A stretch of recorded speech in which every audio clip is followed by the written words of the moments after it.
Now, fortunately, when we analyze algorithms, actually not too many different functions arise. And actually, that property allows us to really classify algorithms according to their performance as the problem size grows. So that's what we'll talk about next. So the good news is there's only these few functions turn up about the algorithms that we're interested in. We can craft things that have other functions, and there are counterexamples to this. But really, a great number of the algorithms that we consider are described by these few functions that are plotted here. When we're talking about order of growth, we're not talking about the leading constant. Normally we'll say the running time of the algorithm is proportional to n log n. That means we think that our hypothesis is that the running time is tilde c log n, n log n, where c is some constant. And in these plots, these are log-log plots that really give a good idea of what's going on. If an order of growth is logarithmic or constant, it doesn't matter how big the thing is, it's going to be fast. If the running time is t for, say, 1,000, then for 500,000, it'll be pretty close to t.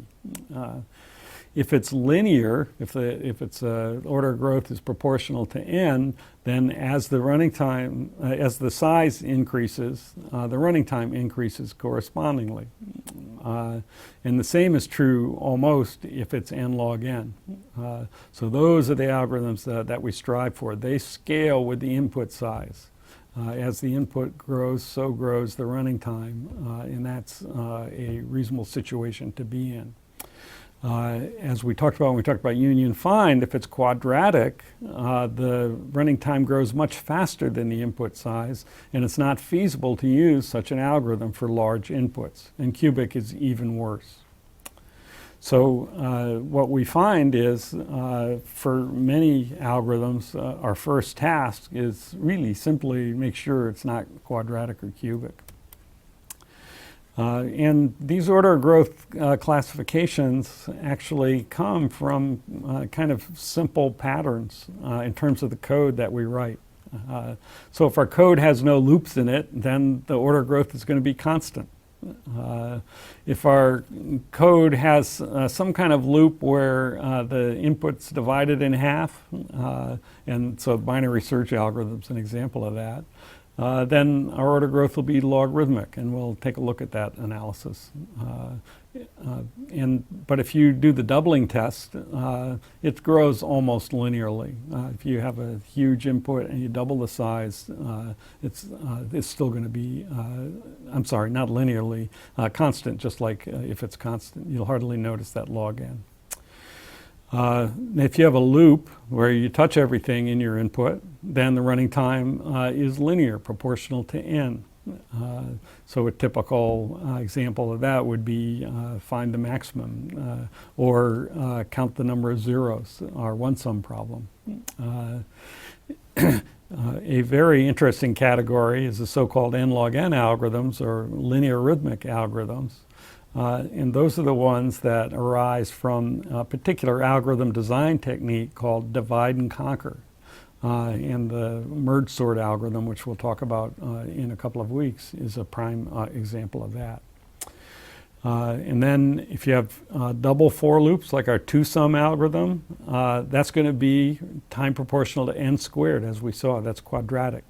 Or triple for loop, like our three-sum algorithm, that's going to be cubic or time proportional to n cubed. For a quadratic algorithm or a cubic algorithm, the doubling factor is 4 or 8. As the input size doubles for a cubic algorithm, the running time goes up by a factor of 8. And that's the kind of calculation you can do in your head while waiting for a program to finish. There's also a category of algorithms whose running time is exponential. And in those algorithms, n doesn't get very large at all. And we'll talk about those at the end of part 2 of the course. So these are some practical implications of the order of growth. And I won't really dwell on this too much, except to come back to the point that the algorithms that we're really interested in that can solve huge problems are the linear and n-log n algorithms. Because even now, a quadratic algorithm on a typical fast computer could only solve problems in the tens of thousands, and a cubic algorithm only in the size of thousands. And nowadays, those are just not useful because the amount of data that we have is more like the millions, billions, or trillions. That fact is becoming more and more evident as time wears on. In ancient times, we'd have some discussion about whether a quadratic algorithm might be useful, but the situation gets worse as time gets on, so we need better algorithms. To illustrate the process of developing a mathematical model for describing the performance of an algorithm, we'll look at a familiar algorithm called binary search. The goal is that you have a sorted array of integers, say, and you're given a key, and you want to know, is that key in the array? And if it is, what's its index? And a fast algorithm for doing this is known as binary search, where we compare the key against the middle entry. In this case, if we're looking for 33, we compare it against 53.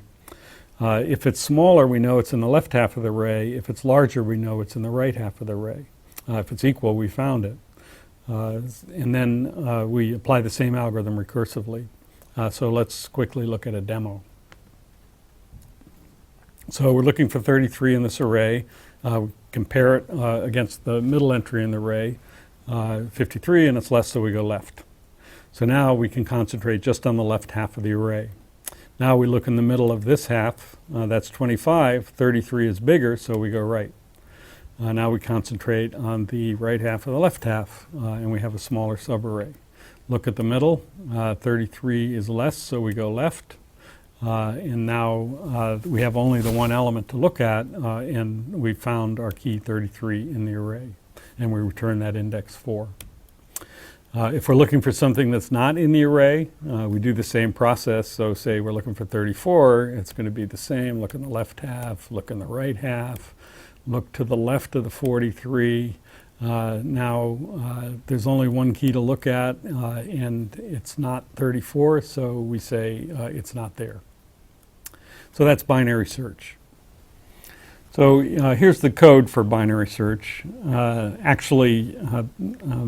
Binary search, although it's a simple algorithm, it's notoriously tricky to get every detail right. In fact, one paper claimed that the first bug-free binary search wasn't published until 1962. And even in 2006, a bug was found in Java's implementation of binary search. Just an indication of the care that we have to take in developing algorithms, especially for libraries that are going to be used by millions of people. So here's an implementation. It's not recursive, although often we can implement this recursively. And it's just reflects in code what I described in words. If we have to find whether keys in an array, we use 2 pointers, low and high, to indicate the part of the array that we're interested in. As long as low is less than or equal to high, we compute the middle, and then we compare our key against the middle. Actually, it's a 3-way compare. It's either less or it's greater. Or if it's equal, we return that mid-index. If it's less, we reset the high pointer. If it's greater, we reset the low pointer, and we keep going until the pointers are equal. If they're equal and we haven't found it, then we return -1.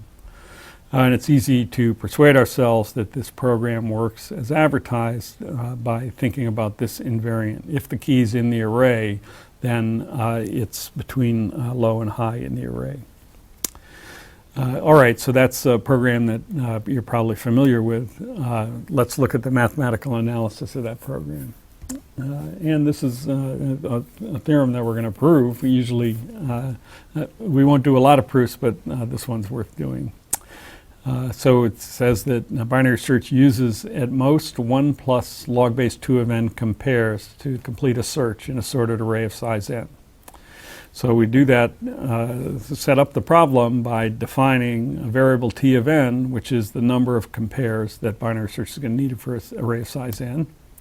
And then we write down a recurrence relation that reflects the code. And what the code does is it divides the problem size in half so that T of n is less than or equal to T of n over 2, plus, depending on how you count what the compare is, think of it as really a two-way compare. So divide it in half by doing one compare. And that's true as long as n's bigger than 1. If n's equal to 1, the solution is 1. So that's a recurrence relation describing the computation.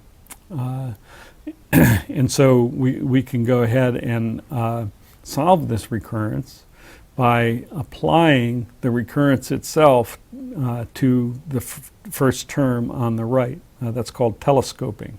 So if this is true, then we can apply the same thing to T of n over 2 and throw out another 1. And if this is true, we can apply the same thing to n over 4 and throw another 1 and so forth until we get down to just 1, in which case we have log n 1s left. Now, this is a proof sketch. You might have noticed that this proof actually only holds if n is a power of 2, because we didn't really specify in this recurrence what we mean if n is odd. But it's possible to go ahead and, possible to go ahead and take care of that detail as well and show that binary search running time is logarithmic always. All right, so given that fact, we can develop a faster algorithm for 3-sum. It's a sorting-based algorithm. And so what we're going to do is we're going to take the numbers that we have as input and sort them. We'll talk about sorting algorithms next week. And we can get that done in time proportional to n log n, but that's not the main part of the computation. The main part of the computation is after the numbers are sorted, we'll go through and for each pair of numbers, AI and AJ, we'll do a binary search for minus AI plus IJ. If we find it, then we have 3 numbers that sum to 0. So we sort our numbers and then go through for each pair, do a binary search to see if it's there. So minus 40, 0, minus that is 40. We do a binary search that's in there, so we have one solution to the 3-sum problem. And do that for all pairs of numbers. Then a quick analysis says the order of growth of the running time is going to be n squared log n. You don't even need a good sort. You could use the elementary insertion sort, the first one we talk about. But the running time of the binary search for each of the pairs, each of the n squared pairs, or n squared over 2 pairs, we're going to do a binary search, so we get an n squared log n running time. So that's a quick example of how we can improve the performance. We can find an improved algorithm to solve a problem. N squared log n is much less than n cubed for large n. And so we're implicitly making the hypothesis that if we do this sort-based thing and use binary search, we're going to have a faster program. And sure enough, we can go ahead and run some experiments and find that whereas it took us 50 seconds to solve the problem for 8,000 numbers before, it's taking less than a second now. In 50 seconds, we can solve up to 64,000. So typically, we expect that better order of growth means faster in practice. But when it comes to examining the algorithms in detail, we can go ahead and do the tests and figure out which algorithm is faster. And certainly, going from n cubed to n squared log n, we're going to expect that we're going to have a much better algorithm.